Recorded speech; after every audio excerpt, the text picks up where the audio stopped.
Mathrubhumi news big breaking. Sabarimala സ്വർണ്ണക്കൊള്ളയിലെ കൂടുതൽ ഗൂഢാലോചന തെളിവുകൾ പുറത്തുവിടുകയാണ് മാതൃഭൂമി ന്യൂസ്. പോറ്റിയും പങ്കജ് ഭണ്ഡാരിയും ഗോവർദ്ധനും ഒറ്റ സംഘം ഗൂഢാലോചനയിൽ 3 പേർക്ക് പങ്കുണ്ട് എന്നും കണ്ടെത്തൽ. സ്മാർട്ട് ക്രിയേഷൻസ് ഉടമ പങ്കജ് ഭണ്ഡാരിയും ജ്വല്ലറി ഉടമ ഗോവർദ്ധനും തമ്മിൽ 15 വർഷമായി ബിസിനസ് ബന്ധം. പോറ്റിക്ക് സ്മാർട്ട് ക്രിയേഷൻസുമായി വർഷങ്ങളായുള്ള ബന്ധവുമുണ്ട്. അനന്തകൃഷ്ണൻ വാർത്തയുടെ കൂടുതൽ വിവരങ്ങൾ നമുക്ക് നൽകും. Ananthan, good morning. ഓരോ ദിവസവും വീണ്ടും പ്രധാനപ്പെട്ട വിവരങ്ങൾ ഓരോന്നും പുറത്തു വരികയാണ്. പങ്കജ് ഭണ്ഡാരി, ഗോവർദ്ധൻ, ഉണ്ണികൃഷ്ണൻ പോറ്റി ഇവരെല്ലാം ഒറ്റ ടീമാണ്. ഈ സ്വർണ്ണക്കൊള്ളയിൽ ഇവർക്കുള്ള വലിയ പങ്കിനെ കുറിച്ചാണ് നമ്മൾ സംസാരിക്കാൻ പോകുന്നത്. എന്താണ് വിവരങ്ങൾ?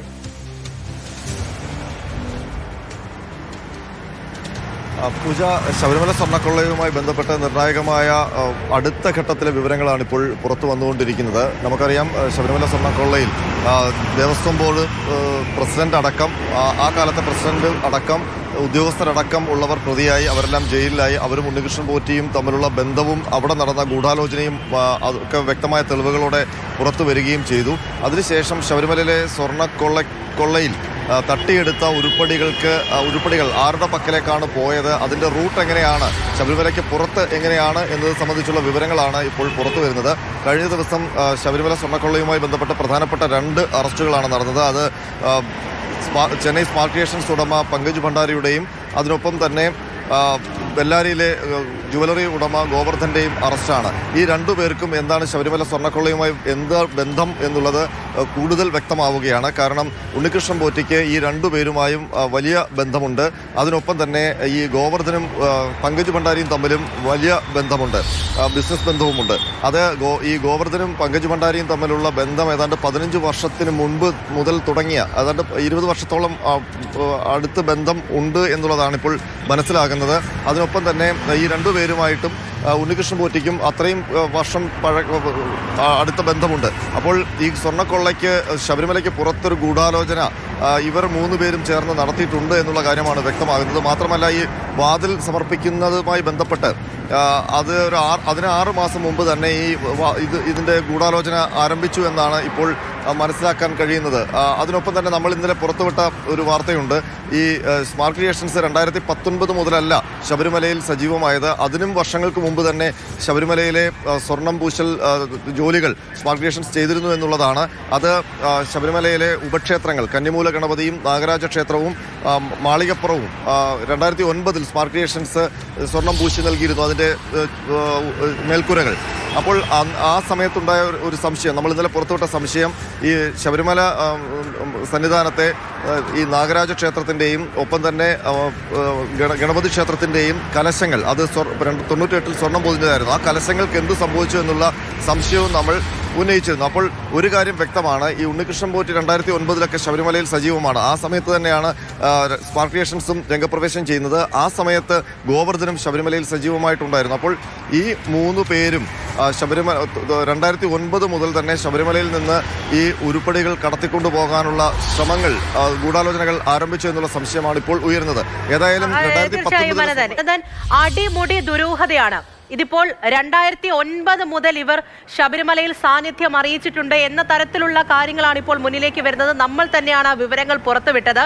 അപ്പോൾ ഇവർ 3 പേരും തമ്മിലുള്ള ഉണ്ണികൃഷ്ണൻ പോറ്റി, ഗോവർദ്ധൻ, ഒപ്പം പങ്കജ് ഭണ്ഡാരി, ഇവർ തമ്മിലുള്ള ബന്ധം എത്രത്തോളം ഉണ്ട്, ഗൂഢാലോചന എങ്ങനെയാണ് തുടങ്ങിയ കാര്യങ്ങൾ ഇപ്പോൾ സംസാരിക്കുമ്പോൾ നമ്മൾ ഈ 19 കാലഘട്ടത്തിലെ മാത്രമല്ല 2009 ഒരുപക്ഷെ സ്മാർട്ട് ക്രിയേഷൻസ് എത്തുമ്പോൾ അതിനു മുൻപേ തന്നെ ഈ കൊള്ളയുമായി ബന്ധപ്പെട്ടുള്ള ഗൂഢാലോചനകൾ ഇവർ നടത്തി തുടങ്ങിയിട്ടുണ്ട് എന്ന് തന്നെ പറയേണ്ട വിധത്തിലാണോ കാര്യങ്ങൾ പോകുന്നത്?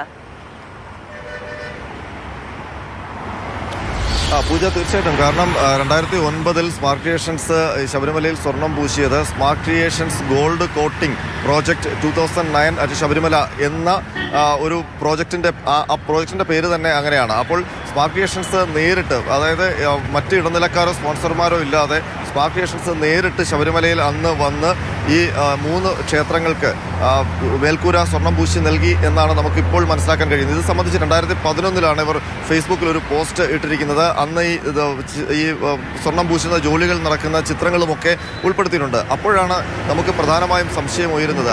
ഈ 2019 ദ്വാരപാലക പാളികൾ കൊണ്ടുപോയപ്പോൾ അത് 98 സ്വർണം പൂശിയ പാളികളാണ് എന്ന് നമ്മൾ സംശയം പ്രകടിപ്പിക്കുകയും അത് പിന്നീട് സത്യമാവുകയും ചെയ്തു. അതുപോലെ തന്നെയാണ് ഈ 2009 അത് ചെയ്തിട്ടുണ്ടെങ്കിൽ ഉറപ്പായിട്ടും കന്നിമൂല ഗണപതിയുടെയും അതുപോലെ തന്നെ നാഗരാജ ക്ഷേത്രത്തിൻ്റെയും മേൽക്കൂരയിലുണ്ടായിരുന്ന സ്വർണം പൊതിഞ്ഞ കലശങ്ങൾ, താഴികക്കുടങ്ങൾ അത് ഇവർ തട്ടിക്കൊണ്ടു പോയിട്ടുണ്ടാകും എന്നുള്ള സംശയം ഇപ്പോൾ ബലപ്പെടുകയാണ്.